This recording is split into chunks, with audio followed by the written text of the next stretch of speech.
and welcome to The One Show, live on BBC One and iPlayer with Vernon Kay. And Alex Jones. It's Wednesday, which means Matt's here with Watchdog. Matt, you got two travel stories for us. Yes, from stalemate to heartbreak, how one private air ambulance service kept thousands of pounds despite not bringing some dying relatives home. Plus, We Swap, the travel money exchange card and app that stopped some travellers in their tracks. But first tonight, it's Matt with Watchdog. Yes, it's an unimaginably painful and stressful situation. A holiday that's supposed to be about sharing precious time with a family member turns into a race against time to honour their wishes and bring them home. Unfortunately, we've heard from some people who feel let down by a private air ambulance service that said it could bring their dying relatives home, but didn't, and kept the money it had been paid. If someone you love falls ill abroad and you need to get them home, there are companies which can help. EMS Air Ambulance should be one, as explained online. We specialise in repatriating patients worldwide, quickly and with expert medical assistance. It sounds pretty comforting, doesn't it?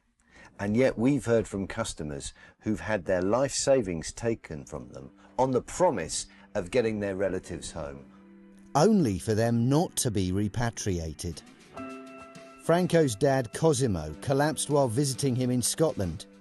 When he was diagnosed with cancer and his condition worsened, all he wanted was to get home to Rome.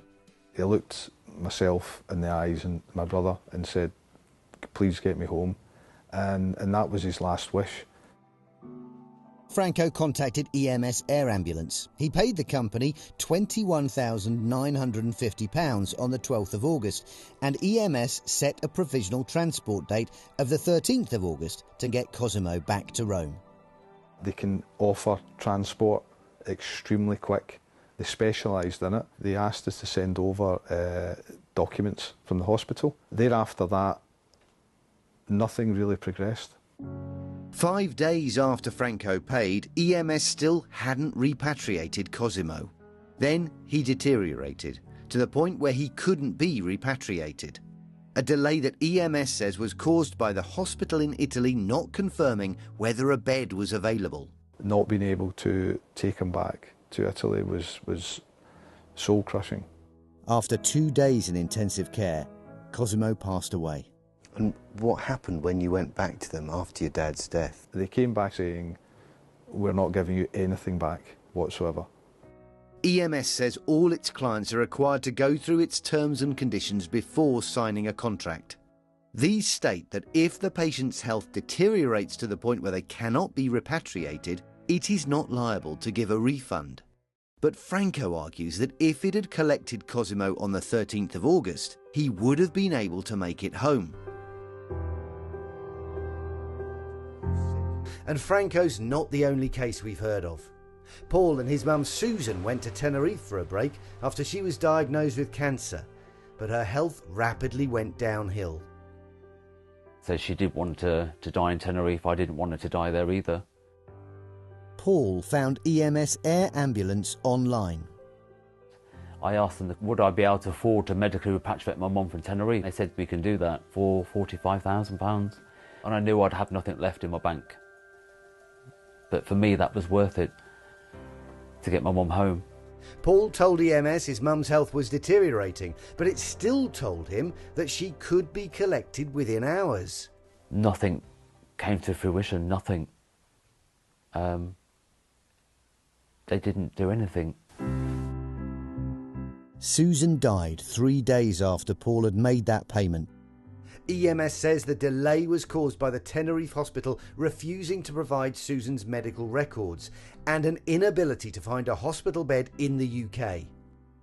Paul had lost his mum and £45,000 as the company once again refused any kind of refund. Despite what's written in the terms and conditions, both Franco and Paul say EMS took their money at a very vulnerable time without knowing for certain they'd be able to deliver. Solicitor Trevor Sterling has been looking into their cases. If you've got somebody who's making a distress purchase, they are going to outlay a significant amount of money.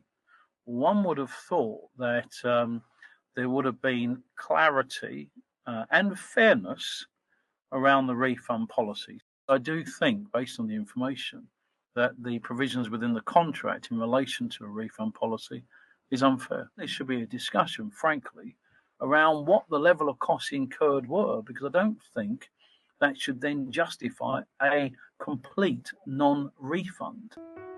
EMS told us it's delivered thousands of successful repatriations since 2022.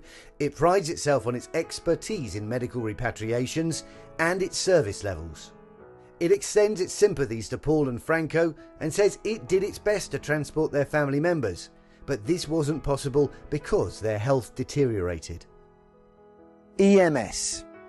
You're letting down people when they need you the most, making them feel like they've failed their loved ones and taking thousands of pounds, most unforgivable.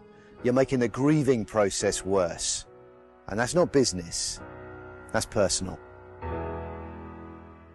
Gosh, that is an unbelievably painful time then for those families we saw there. Yeah, absolutely. So difficult. And like the last story, it's the last sort of story that we really wanted to be telling tonight, but we thought it was very important to let you know about it. If you've experienced anything similar, please let us know. Indeed, if you've been let down in any way, we are on your side. Watchdog at bbc.co.uk, at BBC Watchdog on social media. And talking of being stranded